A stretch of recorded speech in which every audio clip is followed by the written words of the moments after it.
1956 చివర్లో ఎన్టీఆర్ నటించిన మరొక సాంఘిక చిత్రం పెంకి పెళ్ళాం 1956 డిసెంబర్ 6న విడుదలయ్యింది. నిర్మాణ సంస్థ సాహిణి ఆర్ట్ ప్రొడక్షన్స్.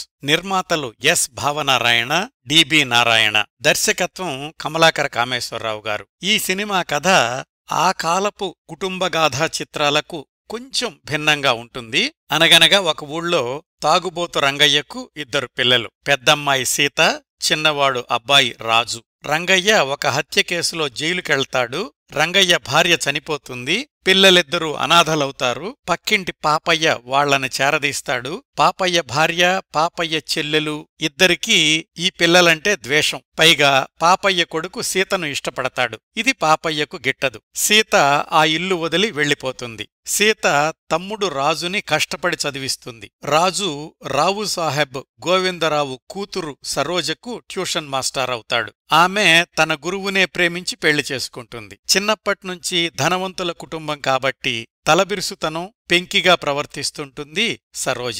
రాజుకి తన అక్క సీత మీదున్న ప్రేమను భరించలేదు సరోజ. దీనికి తోడు చిన్నప్పుడు వీళ్లని చూసిన పాపయ్య చెల్లెలు సుందరమ్మ సరోజ కుటుంబానికి దూరపు బంధుత్వం. వాళ్ల వద్దకు చేరుతుంది. రకరకాల నాటకాలాడి దొంగతనాలు చేసి సరోజకు వదిన సీత మీద ద్వేషం పెంచుతుంది.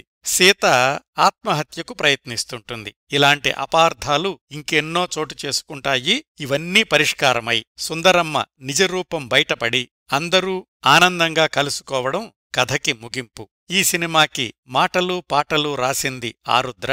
ఒక్క గుర్రం పాటను మాత్రం వివిఎల్ ప్రభాకర్ అనే ఆయన రాశారు. సంగీతం కె ప్రసాదరావు. ఈ చిత్రంలోని పడుచుదనం రైలుబండి పోతున్నది అనే పాట ఆ రోజుల్లో పదే పదే రేడియోలో వినిపించేది. ఈ సినిమాలో టైటిల్ పాత్ర పెంకి పెళ్ళాం సరోజగా నటించింది రాజసులోచన.